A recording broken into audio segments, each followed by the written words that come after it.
आज मैं डिस्कस करूंगा सर्वाइकल पेन या गर्दन के दर्द के बारे में, जो बहुत कॉमन हो गया है युवा वर्ग में, बुजुर्गों में और खास तौर से महिलाओं में ये दिक्कत बहुत ज़्यादा देखी जा रही है। तो मैं Zeeshan, senior physiotherapist, Physiovedic physiotherapy clinic and rehabilitation centre, Rajendra Nagar, Lucknow से।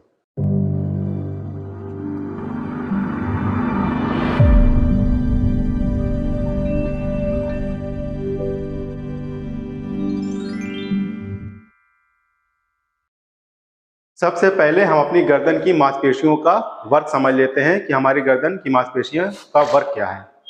तो हमारी गर्दन की मांसपेशियां हमारे सर को होल्ड रखती हैं, उसको दाहिनी तरफ और बाईं तरफ टर्न करने में, सामने वाले व्यक्ति से बातचीत करने में, यस और नो का जवाब देने में हमारी गर्दन की मांसपेशियों का बहुत अहम रोल है।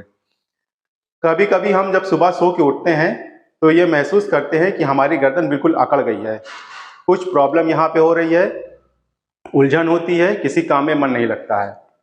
तो हम हीटिंग पैड से, कोल्ड पैक से सिकाई कर लेते हैं, कोई ऑइंटमेंट, कोई ऑयल लगा लेते हैं, बहुत ज़्यादा होता है तो पेन किलर खा लेते हैं, 1-2 दिन में उसमें आराम मिल जाता है।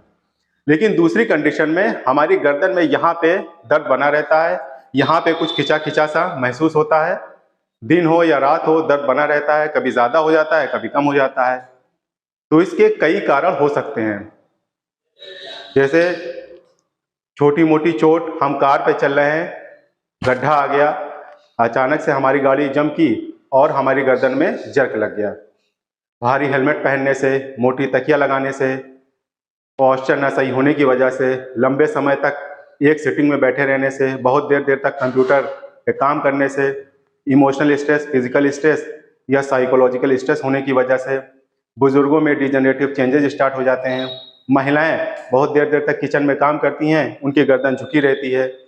बच्चों में ऑनलाइन क्लास कल्चर की वजह से कभी कभी हमारे पास फोन आ जाता है और हम मोबाइल ऐसे पकड़ लेते हैं जिससे एक तरफ की हमारी मसल्स खिंच जाती है और एक तरफ की सिकुड़ जाती है। इसके लक्षण तो बहुत सामान्य हैं, जैसे गर्दन में एक तरफ दर्द होना या दोनों तरफ दर्द होना, हाथों में झंझनाहट महसूस होना, हाथ सुन्न भी पड़ जाता है, लगता है कोई सुई चुभ हो रहा है, सर भारी हो जाना, चक्कर आना, उल्टी ऐसा महसूस होना। तो हम आपको कुछ ऐसी टिप्स बताएंगे और कुछ ऐसी एक्सरसाइज बताएंगे जिसको आप घर पे करके अपनी गर्दन के दर्द से निजात पा सकते हैं। कभी कभी सर्वाइकल की वजह से हमारी गर्दन की मांसपेशियां ढीली पड़ जाती हैं, इसी वजह से गर्दन में दर्द होता है। तो हम जो एक्सरसाइज करेंगे वो स्ट्रेंथनिंग एक्सरसाइज, यानी कि गर्दन को मजबूत करने वाली एक्सरसाइज करनी है आपको। तो सबसे पहले आप ऐसे बैठ जाइएगा और अपने इस पोर्शन को, अपने हाथ को अपने माथे पे ऐसे रखिएगा। कोशिश करिएगा कि आप शीशे के सामने खड़े हों, जिससे आपकी गर्दन ऐसे और ऐसे ना हो। तो आप इस अपने हाथ को ऐसे रख लीजिएगा और उसको आगे की तरफ धक्का दीजिएगा, अपने हाथ से रोकिएगा और पुश करिएगा आगे की तरफ। 1 to 10 काउंट करिएगा और फिर छोड़ दीजिएगा। फिर अपने हाथ को ऐसे कर लीजिएगा और पीछे की तरफ 1 2 3 4 5 6 7 8 9 10, फिर छोड़ दीजिएगा। फिर 1 to 10 काउंट करिएगा और छोड़ दीजिएगा। ऐसे ही इस तरफ करनी है आपको, 1 to 10 काउंट करिएगा और छोड़ दीजिएगा। अपने कान के ऊपर इस हाथ के इस हिस्से को रखिएगा।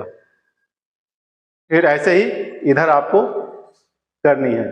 कोशिश करिएगा ये एक्सरसाइज आप सुबह और शाम 10-10 बार या 15-15 बार करिएगा। शुरू में आपको दिक्कत होगी, लेकिन जैसे जैसे आप ये एक्सरसाइज करते जाएंगे आपकी रेंज बढ़ती जाएगी और गर्दन में आपको आराम भी मिलेगा।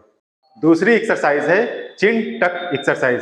जैसे कबूतर अपनी गर्दन आगे की तरफ कर लेते हैं, वैसे ही इसको सबसे पहले अपनी उंगली लीजिएगा और उसको अपनी चिन पे रख दीजिएगा, उसको पीछे की तरफ ऐसे करिएगा। ऐसे आपको 10 बार करनी है। तीसरी एक्सरसाइज है, कभी कभी हमारी गर्दन में दर्द की वजह से हमारी नसें जो होती हैं, मसल जो होती हैं, वो टाइट हो जाती हैं। तो इसको रिलैक्स करना बहुत ज़्यादा ज़रूरी हो जाता है।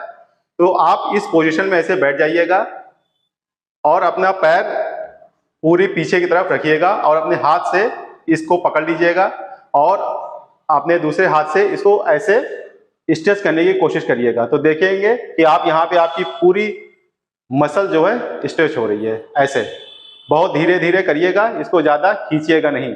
धीरे धीरे आपकी रेंज जब बढ़ती जाएगी तब इसको और ज़्यादा स्ट्रेच करिएगा, लेकिन शुरुआत में थोड़ा कम ही स्ट्रेच करिएगा। ऐसे ही दूसरी तरफ ये करिएगा ऐसे। उम्मीद करेंगे आप ये इस एक्सरसाइज को एंजॉय करेंगे। तो चलिए हम आपको कुछ प्रिकॉशन बताते हैं कि आपको गर्दन का जब दर्द हो तो क्या करना है और क्या नहीं करना है। सबसे पहले अगर आपकी गर्दन में दर्द बहुत ज़्यादा हो तो आप रेस्ट करिए, अपने डॉक्टर से कंसल्ट करिए। जब दर्द धीरे धीरे कम होने लगे फिर जो एक्सरसाइज हमने बताई है उसको रेगुलर बेसिस पे करिए। और कभी भी उठिए तो पहले करवट होइए तब उठिए।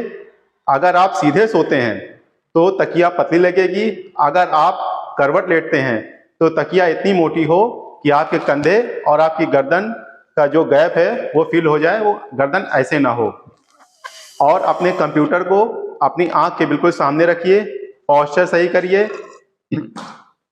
और अगर आपके गर्दन में दर्द ज़्यादा हो तो कॉलर का इस्तेमाल करिए। अगर आप चाहते हैं कि आपको हेल्थ रिलेटेड इंफॉर्मेशन ऐसे ही मिलती रहे तो आप हमसे जुड़े रहिए, हमारे चैनल को लाइक करिए, सब्सक्राइब करिए।